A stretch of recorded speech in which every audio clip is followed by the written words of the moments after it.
Welcome to the Apartment Guys, where we dive deep into all things multifamily investing. Our mission is to educate, inspire, and empower real estate investors to reach their highest potential. Each week, host Tate Seamer interviews high-level guests from all over the industry who are sure to bring valuable, actionable ideas that will propel your career to the next level. Whether you're just starting out or a seasoned investor, you are in the right place. And now your host, the Apartment Guy, Tate Seamer. Welcome everybody back. Another episode of the Apartment Guys coming at you. And I've got my buddy, Bryce McKinley, hanging out with me today. Bryce, it's awesome to have you on board. Thanks for joining me, dude. Yeah, thank you, Tate, for having me, man. I'm excited. I come from a different cloth, so I'm excited to be in here and contribute and help your audience. Yeah, that's awesome. Yeah, I think this is going to be a really unique show for listeners. It's going to be a little different. Bryce is, well, first of all, you need to go find Bryce on Instagram at Coach Sharpen, just like it sounds, Coach Sharpen, SHARPEN. And those of you that are watching on YouTube, you'll see his hat says #Sharpen on it. So we're sharpening the saw today, so to speak, right, buddy? That's it, man. That's it. We can always be growing. Always be growing. Yeah, absolutely. I love it. So really, just to start us out, Bryce, give us a little background on you and your story and some context for kind of on a business level, how you got to where you are and what you're up to today. Sure. Appreciate that. So, I always wonder, where do I start with this story? A lot of people in the fix and flip and wholesale arena really know who I am, but somebody that doesn't know who I am, man, my journey into entrepreneurship and real estate was really a series of unfortunate events. Start out my entrepreneur career was in the automotive industry. 25 years ago, I was a gangbanging, dope dealing idiot in Chicago, facing a lot of criminal charges, a lot, and by the grace of God, I had an opportunity to get a second chance at life. And when all cases were dismissed and my uncle grabs me by the ear and takes me to Davenport, Iowa, in the middle of nowhere, and tells me I'm going to detail cars, I knew that was not where I would settle. And so almost for a little over a year, I would beg and beg and beg for an opportunity. Like, if I can sell dope in Chicago, I can sell trucks to farmers in Iowa. That was kind of my mentality, right? And that's exactly what happened. It was in the middle of a snowstorm about a week before Christmas. My birthday's Christmas Eve. And he's like, if you can sell a truck or a car today, I'll put you on the team next week when you turn 18. And that's what I did. I opened the phone book, started dialing, and I ended up selling 2 F-150s and like an Explorer or an Expedition, some sort of SUV. I don't recall at the time. And I was hooked. I was hooked with the automotive industry at that point. And what I didn't realize is that I had these simple processes that kept me in line every single day. And I wouldn't find that out until about 3 to 4 years later. I was 22 years old, got recruited out of my dealership, my Ford Motor Company, because I was just blowing all records out of the water, even to this day, right? Even right now, 2022, the average car salesman sells between 12 and 15 cars a month. Mm-hmm. Back 25 years ago, I was selling 75 to 80 cars a month. Wow. And we didn't know. I didn't know. And if my uncle did, he never told me and still hasn't to this day. But we didn't know that was such a big feat. And I'll never forget, they sent a guy, Bill Boden was my very first coach and mentor. And Tate, I believe, like you mentioned earlier, we all should have a coach or a mentor. I truly believe that. Mm-hmm. He was the first coach that I can recall that was ever hired for me. And I remember him just extracting all of the things that I did during my daily routines. And us salespeople are typically pretty, what's the word? Not stereotype, but oh gosh. I know what you're pigeonholed, kind of. Almost. No, like, when the old lady at the bingo hall has her little trolls, like all the things, like We have our things, our rituals that we do. Oh, right. Yep. Yeah. We're kind of, we're superstitious a little bit. Superstitious. That's it. That's it. All the things that I did the day one was what I did every single day. That's exactly what it was. Superstitious. And he started extracting all of this stuff out of my head. And over the next 2 years, I would fall into multiple 7 and 8 figure contracts in the automotive industry with Ford, their franchise dealers, Toyota, Honda, Nissan. And I fell in love with just teaching what came natural to me. Unfortunately, in 2006, Tate, my wife and I at the time lost a son due to a negligent homicide, medical malpractice, lawsuit. It was, overwhelming. Not having much more of a role model other than a business role model, I didn't know how to cope with that. And so all I did was work. And it was Friday, June 13, 2008, when my life came crushing down. My wife, her mom had been my Sunday school teacher growing up. And so I've known this girl my entire life. And it was in that moment, Friday, June 13th, I'll never forget, I was on my way back from a business trip coming back from Florida. And I called to talk to my wife the night before. Everything was good. And the next morning, apparently she committed suicide. Oh, my goodness. And as I arrived home that afternoon, I went from on cloud 9, here was going to be a long weekend, to planning and arranging a second funeral in 2 years. Oh, boy. And man, I was devastated. I checked out. I mean, her obituary has her maiden name in it because I wasn't even thinking right, I went up, I had a cabin up in the North Woods of Wisconsin and just kind of checked out of all reality. Contract, didn't care about them. People didn't care about them. And 2.5, almost 3 years later, close to $80 million, 5 companies, her salon, her daycare, up my nose and in a bottle. Wow. And it was a cold September afternoon out in the middle of the lake where I got a text message from a girl that I had been messing around with that said she thought she was pregnant. And in that moment, I sobered up, kind of picked up my boots and went back to work. Got a couple of 6 and 7 figure contracts in and around the consulting space like I knew how to do. I ended up moving to Texas, and that's what kind of brought me into real estate, was the Texas market. One of my contracts that I had negotiated, matter of fact, you've closed a few homes, and everybody listening, you've probably gotten those calls when you get the calls from the ADT dealers that are like, hey, we see you just closed on a house, and that's my program. Okay. So I took that contract with Tyco Corporation. As we sold off Brinks, I created this dealer program with ADT that was focused on new homeowners. And that's where my interest with real estate started and kind of began.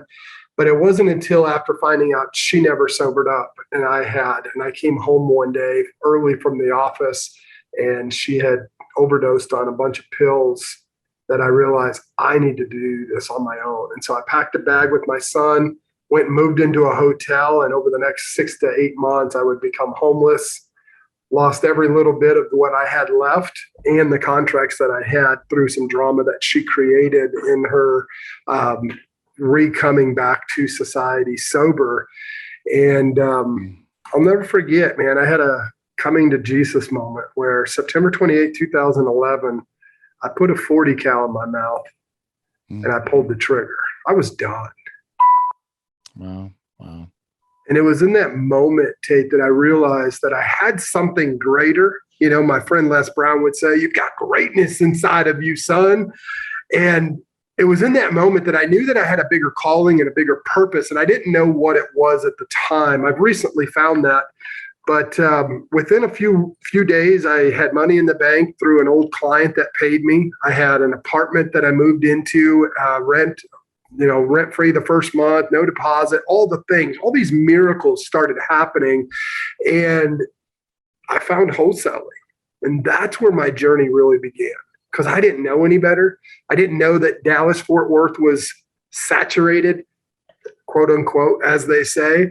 I don't believe in that. I don't believe in market saturation. It's how you stand out. But it was in that moment that I pulled up the bootstraps and opened the phone book just like I did back 25 plus years ago in the car business and just started dialing. In this case, it was the for sale by owners. Every sign that I seen in a yard, I was calling them, and ended up contracting 23 houses my first month. Had no clue, Tate, what I was doing. No clue. Wow. And from there, the rest is history, man. I was hooked on the art of the deal as well as what real estate could do and has done for my family and I. Oh, wow. What a story. I'm not clear. I missed something. I think when maybe I was just so taken by the moment when you had the 45 in your mouth, you pulled the trigger. What happened? Did it jam? Did it not go out? What happened? Yeah, it jammed. And oh my gosh. I may have glossed over that, but not to take away from that moment. It didn't just jam once, it jammed 3 times. Wow. And that gun sits next to my bed tonight. It hasn't jammed since. It never jammed before. In that miraculous moment where I didn't care about anything other than myself at the time, not realizing that it was such a selfish act, that I pulled the trigger 3 times. Wow. And it jammed in my mouth. That is a miracle. That's an amazing miracle. If you ask me, that's just something else. I don't even know what to say about that. Rare for a podcast host to be kind of speechless, but that's quite a story, and really moving. And it's amazing how it seems like along the way, it was a combination of really hard work and like application of some serious talent that you obviously have and had then, but also like kind of getting lucky. Like, I mean, certainly with the gun thing, you got real lucky, but I mean, it seems like things could have gone a lot differently and a lot worse for you. And the coach and mentor that you mentioned, I want to talk a little bit about that because like you said, everybody, in my opinion, should have a coach. This was my first year with a really high level professional success life business coach, and it has been a wonderful ride with him, and we've done some amazing things together. And I've had access to stuff that I wouldn't have had access to if I hadn't had that coaching. So how did your coach / mentor change things for you, transform things for you? What did he make possible for you? So when I look back at that first coaching experience and even every one thereafter, right? You know, one of my beliefs is that we can't see the label on the outside of our own jar. I believe that I mean, there's no way to tell what other people see, right? Mm-hmm. And if that's the case, we should hire some smart people to tell us what to do and where we're missing. Right. I truly believe that. In that moment, I'll never forget riding around. His name was Bill Boden. I'll never forget riding around with him. And when I say riding around, this was like back in the mid and late 90s, driving around the country from dealership to dealership across the country. And as we went across the Midwest, the Northeast, down south, he just would ask me questions and just make notes. Ask me questions and just make notes.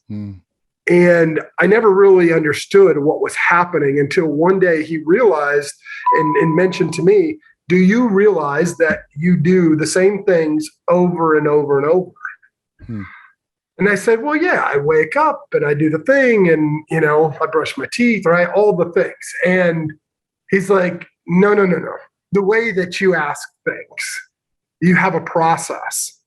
No, I didn't realize that. He goes, I've been doing this for so long that I see how you're different. And so I believe the reason why we should have a coach and a mentor in our life is because they can see the things that we don't see, but even see the things that we do that become natural.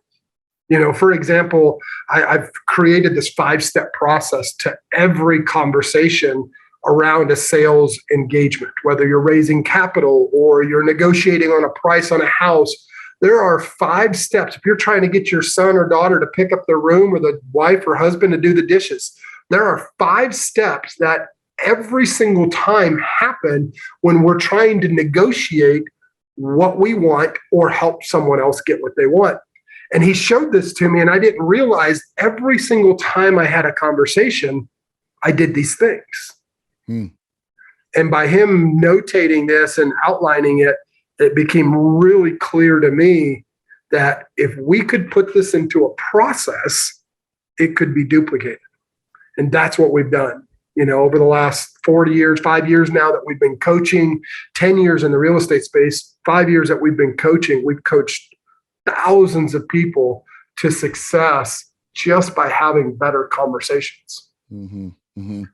Yeah. And I can't wait to get into the 5-step process with you here in just a bit, but I don't want it to be lost on the listeners. Like, what a game changer having a coach and a mentor in your corner is, and how Bill Boden was his name. Yeah. So how Mr. Boden really was almost like a mirror to you in a way, and reflected to you back your superpowers and your talents and the things that you were doing really well and that you were doing right.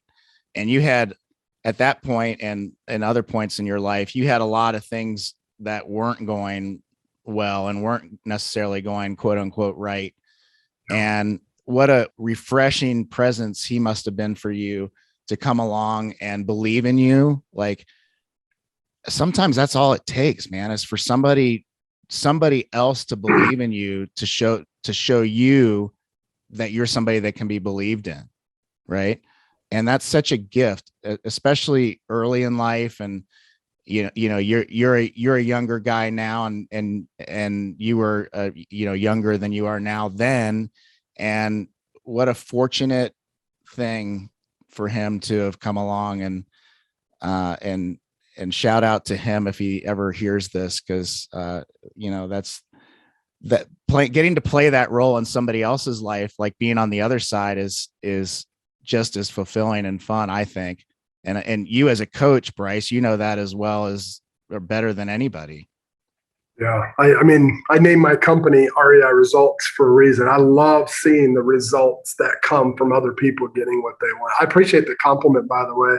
I age well. I'm bald and in a hoodie. So yeah, you look good, man. You look young. So what would you say your true superpower is? I mean, I feel like you're a high level sales trainer. You're super experienced. You cut your teeth doing the hard sales type work, man. Selling on a sales floor is as hard as it gets. I've been there. I didn't do cars. I did furniture, and that's pretty hard too. And yeah, so I know what that's like. And I know it takes some talent, quite frankly, I think, to be successful, but it takes a lot more than that. And what would you, I guess, say your natural abilities are? And then what would you say that you've kind of brought to the table to kind of enhance that? Yeah, that's a great question. So I know that I am an amazing salesperson. However, one of the things that I realized early on in the corporate world when I was contracted with these major corporations is that, they would cycle people through. And I'm sure you've seen this even in the furniture business, right? Salespeople come in, salespeople go out, and occasionally the top salesperson would become the sales manager. They would get burned out or not hit their numbers. They'd tail off, the next one. And there was this vicious cycle. The one thing that I realized that I had different than anybody else is that not only was I an amazing salesperson, I was an amazing sales trainer. And I had this uncanny ability to be like, oh, no, tweak this, say it this way, or see this type of picture, or feel the way this feels, hear the way this sounds, listen to way, different types of modalities. One of the kind of tools in the tool belt, I've been a master practitioner of neurolinguistic programming for almost 20 years. And I've had the pleasure of working with the Richard Bandler. I mean, his daughter is one of my acquisitions persons, right? Wow. And so I've been super blessed to be really closely acquainted to some of the masters when it comes to conversations. Yeah. However, when you have the masters and you have raw talent, the only way to become the master is to study the master, study under the masters, right? And so that's what I did. I became a student, and a really good student. And I watched Zig Ziglar and John Maxwell and Tony Robbins and how they articulated a presentation. I was like, ooh, I like how he framed that, or I like how he asked that question. And I would just put it into the database. And when time came, then articulate it that way, or move the room this way. Get everybody to just settle down and then go in for the punch, right? And there's all different ways that we as speakers do this, but I truly believe it's the ones that, I mean, there are some really good speakers out there. There are some really good orators out there, but they could never sell anything. And so it takes a combination of understanding tonality and what it does to another person in a communication event, and the questions that you ask. Great questions leads to great insights, but without action, those insights are just merely thoughts. Yeah. And so when we ask somebody for their business and they reply back with an objective, a lot of times salespeople, and why sales, get that grimy car salesman like mentality around it from other people on the outside, is because a lot of times when people see an objection or an objective, they look at it as an obstacle. I've got to overcome that objection. Well, in reality, we should just dig in deeper to the pain that we left on the table. People make decisions on emotion and justify it with logic. And some of us have probably heard that before. But the number one problem that people have in getting people to move from A to Z, or even A to B and take a step further, is that they don't sit there and marinate on the pain. And so I look at selling as kind of adversarial in nature, where it's like a teeter-totter, where we go back and forth. But somebody's got to step up and be the leader. Somebody's got to step up and be the doctor. And so when I'm in a conversation and I see that it's not going the way that I desire, or in best case scenario, not the way that they want it to go, meaning somebody that needs to sell their house. Well, they need to sell, but they're scared. And it's not that they want all the information because they're already overwhelmed. They want to feel good about making the decision that they are. They want to know you, like you, or trust you. Right? And I don't believe that it has to be all of those things. You don't like your lawyer, but you pay him. Right? You don't trust your insurance guy, but you pay him. Yeah. Right? You don't have to know, like, and trust the person to do business with them. But when you know them, or you like them, or you trust them, or a combination of two of those things or more, then relationships happen. And when relationships happen and the insights start to come from the questions we ask, well, then that's when wisdom is imparted. And when people latch on to wisdom, when people latch on to, my former business partner and associate, Chris Voss, and Never Split the Difference. He wrote that book. He says, get people to say that's right versus you're right. That's right. Yep. When you impart wisdom and somebody's like, oh, that makes sense. Or, oh, I see that. Oh, I feel where you're going with that. Now they're starting to hold on to it as if it's their own. And notice I said see or feel or held on to that, whatever, right? Those are all different auditory, kinesthetic, visual types of cues that people need to understand. When somebody says they see something, well, start painting a picture. When they say they're not feeling it, you should start poking harder, right? And those little tiny cues that most people just fail to acknowledge or recognize are the difference between a great salesperson and a great sales professional. And going back to my original statement, that is my natural ability. I've just, for whatever reason, I remember 8 years old, Tate, I got fired from having my paper out because in Northern Illinois, you had to be 10. And I remember looking at my route manager and looking at my dad, and we were poor. Like, we were dirt poor growing up in subsidized housing and projects like government food lines. I remember looking at my dad and just feeling his pain and hearing what she was saying. And I could tell that she was this type of person and my dad was this type of person. And I remember, gosh, you obviously thought I could do a great job. And Dad, you seen how well I was doing. What if we just put it in my dad's name and let me, when I turn 10, give me more responsibilities? And wouldn't you know it, I told you earlier, at 11 years old, I had 6 paper routes. That's awesome.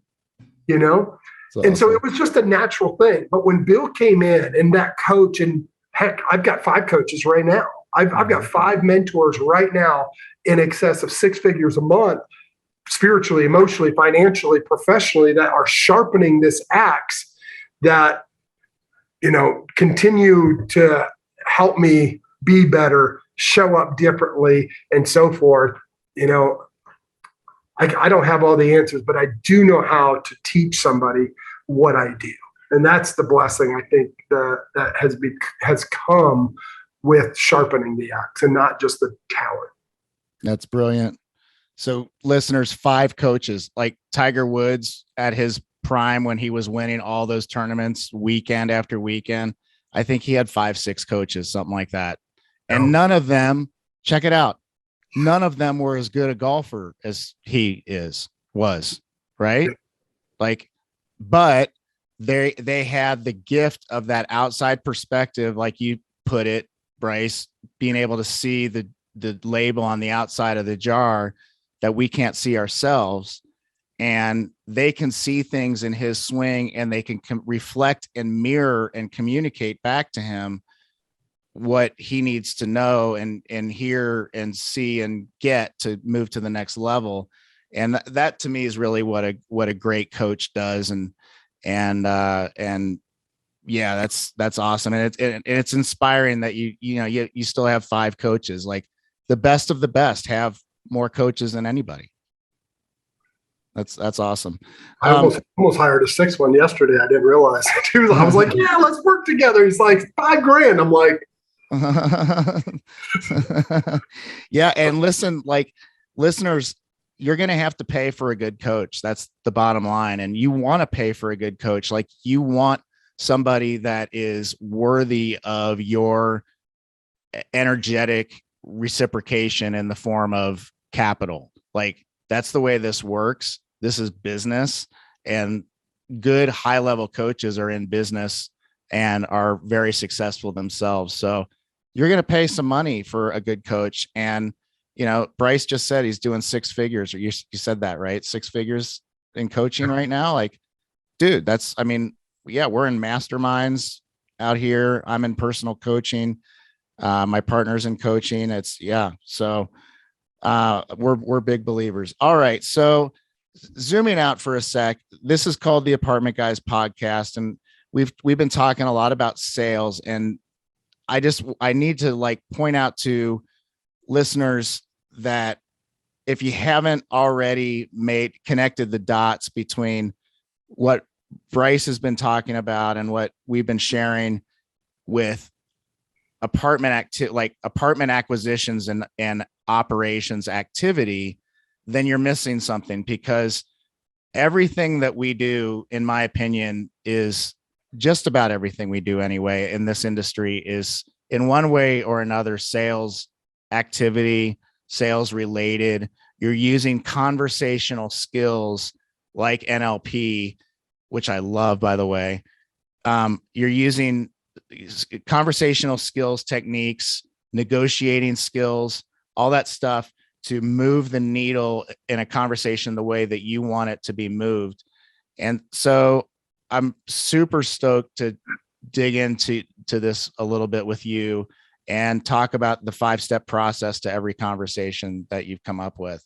Because I think, whether you're raising capital, broker relations, going direct to seller, you're wholesaling, you're dealing with property managers, all of those conversations, you are trying to, at the very least, you're trying to influence people, right? You want them to see things the way that you want them to see things.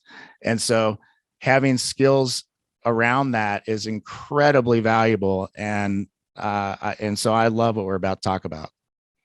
Yeah, I'm excited. This is one of my favorite things. It doesn't matter if you're brand new, like me, into the apartment space. Like I just closed my first, multifamily 92 doors about 2 months ago.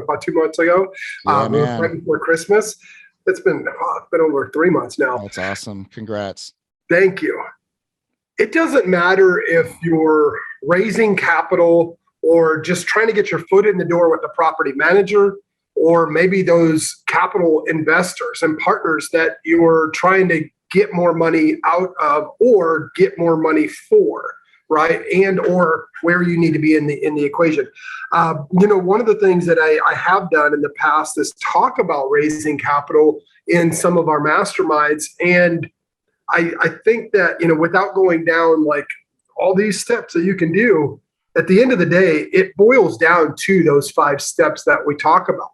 And I like to equate it to going to the gym. You mentioned how great I'm looking. Thank you. I have been working out. I'm about down 60 pounds in the last months. I've been working out.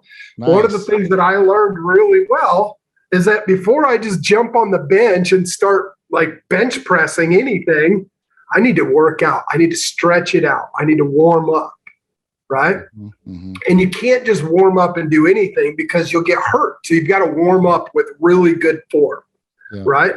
And then you go over to the bench, but you don't just go to the bench and start bench pressing 300 pounds or start squatting 500 pounds. No, you go over and you put on a lower amount of weight and you kind of bridge the gap. You kind of move the needle to see how much further you can go until you max out. And then you come down a little bit, and that's where you start doing your reps. Mm-hmm. And then you add a little more and a little more over time. And then once you've done that, no matter if you've got too much weight on or not enough, there's inevitably a point in your workout where you get to rep 8 and rep 9 and rep 10 that you start having these limiting beliefs, or otherwise known as what we call muscle fatigue. Right? Muscle fatigue happens when a chemical imbalance, it all starts in the brain. And I found that we can also recreate that in conversations. And I'll come back and kind of show you what I'm doing here in just a second. So what do we do? When we have muscle fatigue at the gym and we're done, we rack the bar. We close out our set, right? Step number 4. And then last but surely not least, when we're done working out, what do? We don't just go home like I used to and go get a slice of pizza and some ice cream. No, you got to stretch out, cool off, as they say, right? Warm down with good form. Mm-hmm. And if you don't, you'll get hurt. Those 5 steps that I just shared with you guys about going to the gym can easily be related to every conversation. For example, warm with form.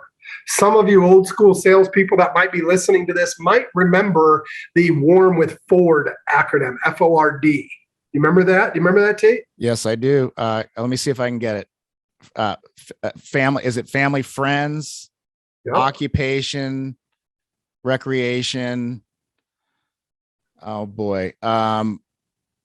It's probably the most important one too. I can't think of the determination. Okay. Or destination. Destination. Right? Okay. Got it. Yeah. It's kind of their motivation is really what it stood for.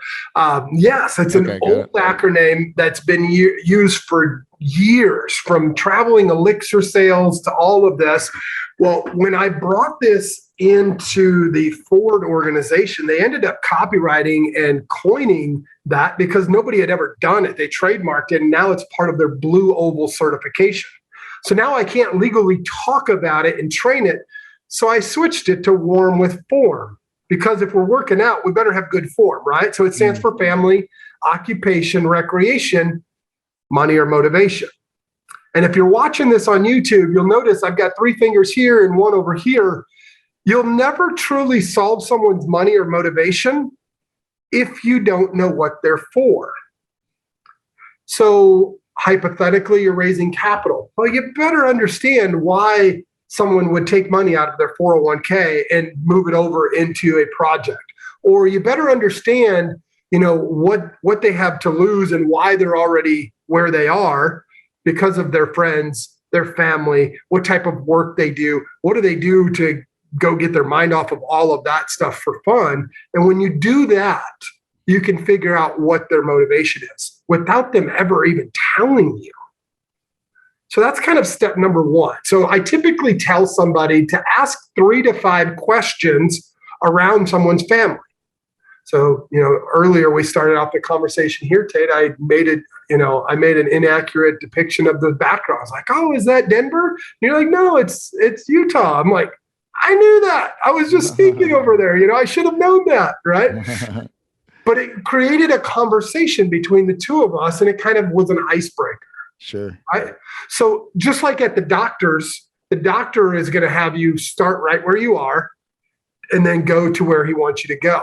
And there's this factor that's called in sales, the current reality versus their desired reality. You'll never really get someone to go to their desired reality if they don't feel that you understand their current reality. So we figure out 3 to 5 things about their friends and family. Are they married, single, kids, divorced, on their 3rd wedding or marriage, whatever. How many kids? Are they in school or out of school? Empty nesters or not? All the fun stuff. What kind of work have you done to get yourself to this level of success? Or sounds like you hate your job. Why are you still there? Poking and prodding, it's because of the 401k. So if I could show you a way to leverage that into something else, would that be something of value to you? Great, we'll talk about that and just kind of leave it open. That's called an open loop. And you leave it open. So that way, when you get to step 4 and you close out your set, you close the deal, you can use that later. So now we know 3 to 5 things around their family, 3 to 5 things around their occupation and recreation. Now we start getting into the motivation. And how we do that is what I call bridging the gap. Just like at the gym, Tate, when you start working out, you don't put 300 pounds, you go at 100, 150, 200, you bridge the gap.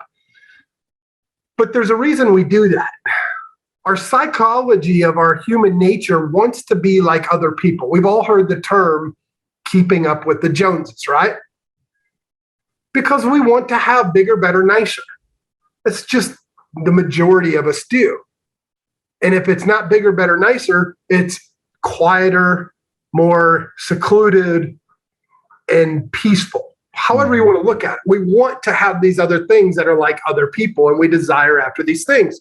So when we bridge the gap in a conversation, we can use word tracks like, most of the people I talk to want to know what we do and how we do it, but more importantly, like, what's the catch? Or how much are you offering for my house? Or what is your offer on this particular property?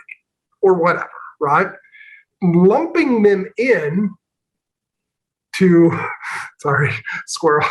So one of the kids just like sprayed our windows outside. That was kind of scary. But we start lumping them into this group of people that have already had success working with us. And if you're on the fence and you're just starting out, use your partners like Tate as leverage. Most of the time when I talk to people, they want to know what my partners and I do and what my partners and I have done and whatever. Start putting them into these pool of people that have had success, and you'll get so much further. And then step number 3 is what I call asking defeating questions. And it's interesting as you take notes, I can see like your light bulbs going off because you're thinking of your own process. You're like, yeah, that makes sense. Now we can do it even more streamlined, right? Like, just like at the gym, when you get to rep 8 and rep 9, that chemical imbalance that happens that creates muscle fatigue. And reality, it's just the body saying, I need to protect myself. It's no different than when you're talking to somebody in a communication event. You can create that by asking defeating questions. For example, none of us married guys would ask this, but what would happen if you ask your wife, Are we going, you're going to wear that to dinner? Right. You feel that like uncomfortable, like, oh, inside. It starts to create a limiting belief. And that's how people have felt suppressed. And that's how this happens. And this happens because there's never any, let me lift you back up and give you a solution. There's a lot of this oppression in society that happens because we just ask all these demeaning questions. But it's not what we say, it's how we say it. So if we're walking a property, instead of the norm in our business, like, oh yeah, we're going to have to take this out, tear that down, open this up. What if we just started asking questions like, gosh, is this how they designed them in 1972? You see the difference? Yeah. And now the creativity in the subconscious, like, yeah, that is 1972. Well, guess what? Now you just got 100,000 price reduction and you didn't even plan on it, you know? Or in your case, when you're talking 300 plus doors, you might have just gotten a couple $1 million off because you've got to do the same thing on every single one of those doors. Right. Yep. And those are the types of questions where we create, you know, this like pitch drop and this uptick curiosity that creates these limiting beliefs in someone's mind. I like to use my son as an example. Shout out to hashtag the middle school millionaire. The kid has mastered this process and over his 11 years has done over $30 million in his own business. And I love listening to him talk to students and their parents that he coaches and having conversations. And he's like, well, gosh, I think this one kid, his name was Alan. Man, Alan, how do you think it makes mom feel when you don't get the garbage taken out? Oh, I'm listening to him. He said this just a couple of weeks ago. I'm like, damn. No, he's getting well. Alan's going to go take out the trash forever now because it's now a responsibility and not just a task. Mm-hmm. Mom's going to be forever happy, all because of how someone asked a question. So when you start to ask all of these questions and there's all of these limiting beliefs created in the other person's mind, it definitely can be manipulative, but it can work in your favor and theirs in order for them to get what they want. Because a lot of times they want the highest price or they want the quickest solution. And it's like, gosh, have you ever went in through a transaction where we had to raise money to do something like this? It can take 90 to 100 days minimum. Yeah. Oh, my grandpa gave me this property. And we've heard that, right? I mean, you guys can't just close. Well, we can, but wouldn't you want me to do all the homework that's necessary to make an educated decision? And we start having those conversations. Now, Joe Q Public that's selling you your property or the kids that aren't picking up their toys tend to work with you a little bit better because their limiting belief around their existing beliefs now comes a little bit closer to yours. And now any tension or objection is just this close versus this far away. So then comes step number 4. And what happens is step number 4 at the gym. We rack the bar, right? We close out our set. This is where we provide the solution that needs to happen in order to get the needle moved down the path. And this is where we come in and ask for the business, ask for the money when you're raising capital, ask for the contract to just get signed. You close the deal. And then we don't just high five, all right, Tate, I'll see you at the closing table. No, we warm down with form. So that way they don't feel like they just got taken advantage of. At least make them feel good about the decisions. And I think this comes more natural with most people. But a lot of people that are not equipped with these conversations tend to just run out because they're scared, they're nervous, they don't want to hear no, or they don't want to hear wait, stop. They're like, all right, this is what's going to happen. My assistant's going to call you and we'll talk to you soon. Okay, thank you, bye. But what happens if we warm with form? Man, Tate, it's been amazing hanging out and letting me share this wisdom with your team. Like, how are you going to go celebrate with all this new stuff that you got? Yeah, you're going to go to dinner? Nice. Where do you guys normally go when you celebrate? Blah, blah, blah, blah, blah. and you warm down with form. And next thing you know, you've got somebody that wants to do more business with you. Hey, how can I get into another deal? And they're calling you. Now, don't get me wrong. You should have a follow-up, and I have a follow-up process that by far meets and exceeds anything you've ever seen. But you'll get more people that'll call you, like the deal that we just closed this morning, $30,000 assignment, and literally it was 2 phone calls. Mm-hmm. I haven't talked to her in 3 years because she let her license lapse, and she just got her license back when she's hitting the ground running, and she's got a deal. Nice. In less than 24 hours, closed and funded. We made 30 grand, and we turned it over to one of our property managers, and we're going to rehab and partner with them on that. Like, it's a win-win-win-win all the way around. But that was because we had better conversations with Chantel, the agent that never forgot us. Mm-hmm. Now, I know I went really fast through a lot of information, but I want you all that are taking notes and are listening to this to take all 5 of those pieces of the puzzle and put them together with what I call glue. Notice right in the middle of that, I said rack the bar. I did that intentionally a few times when we close out our set. RAC is an acronym that stands for RAQ. Repeat, assign a feeling or an emotion, and then ask a question.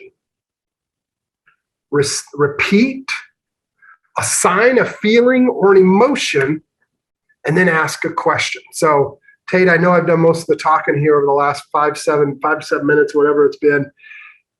Why don't you just throw a random statement out into the universe at me? Random statement. 2022 is going to turn out to be a miraculous year for this entire planet. Wow. Man, you sound so excited when you said 2022 is going to be a miraculous time of the year for everybody. I'm curious. Do you really believe that? Probably not, actually. I appreciate your honesty.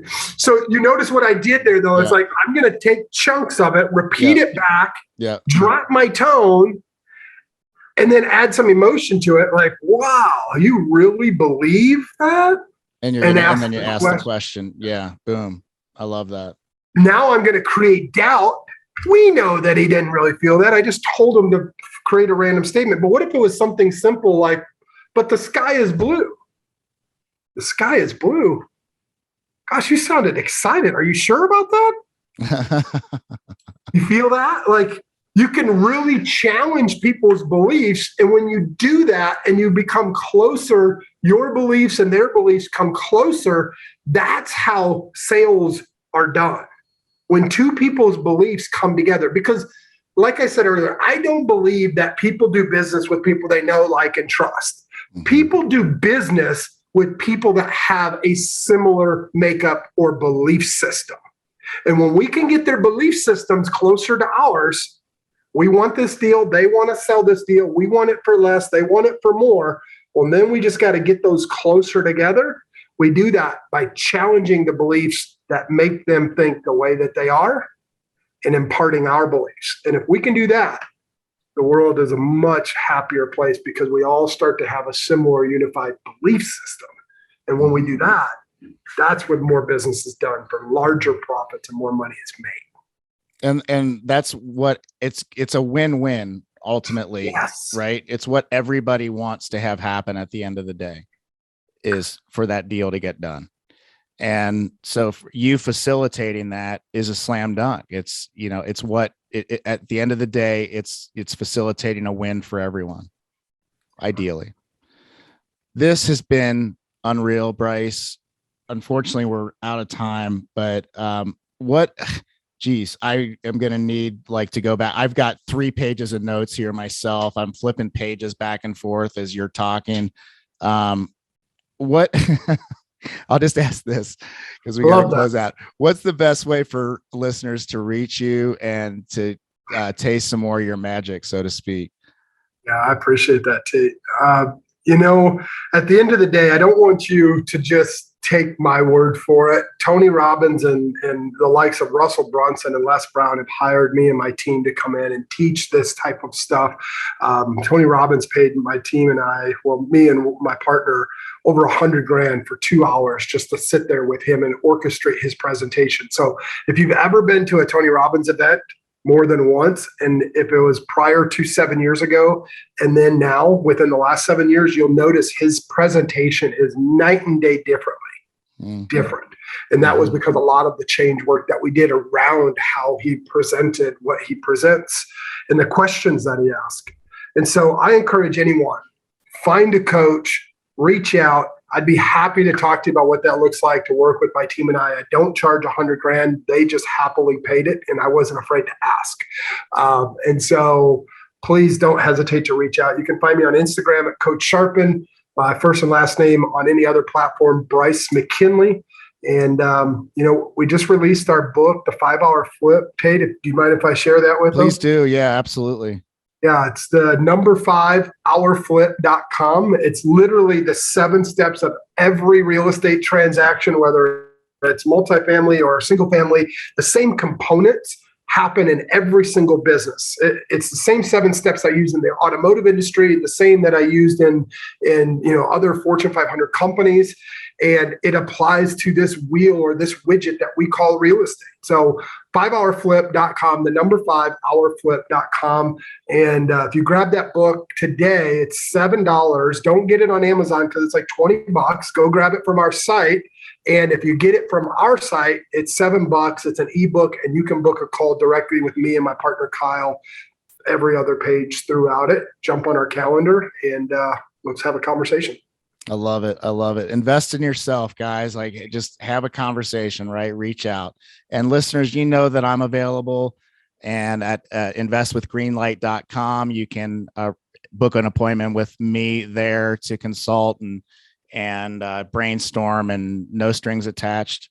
Always here to help. So, Bryce, thank you so much, my friend. This has been unreal, and I can't wait to go back and listen to it again. I don't say that very often, but this is one I cannot wait to listen to again and take more notes.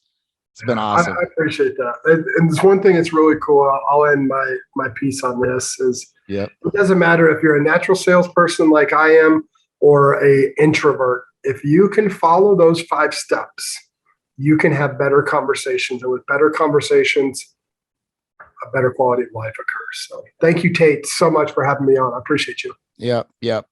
And I'll just end with this. I had a coach say to me in 2007, he said, Tate, life's just a series of conversations. And if you think about it, everything important that happens in life, almost everything important, happens between people in conversation. And that is just truth. And so, like Bryce said, the higher quality conversation you can have, the higher quality life you can have. And that's pretty exciting. So thank you, Bryce. Appreciate you. Thank you, listeners, for listening to another episode of The Apartment Guys. We will catch you on the next one. Take care, everybody. Thanks for listening to The Apartment Guys with Tate Seamer. Tate and friends are grateful to have you as a loyal listener. If you like what you've heard, please subscribe, rate, review, and share with friends on your Apple Podcasts, Google Play, Spotify, or any other podcast platform. Also, check out Tate's YouTube channel for videos of many of these episodes and more. Until next time, take massive action steps and rock on.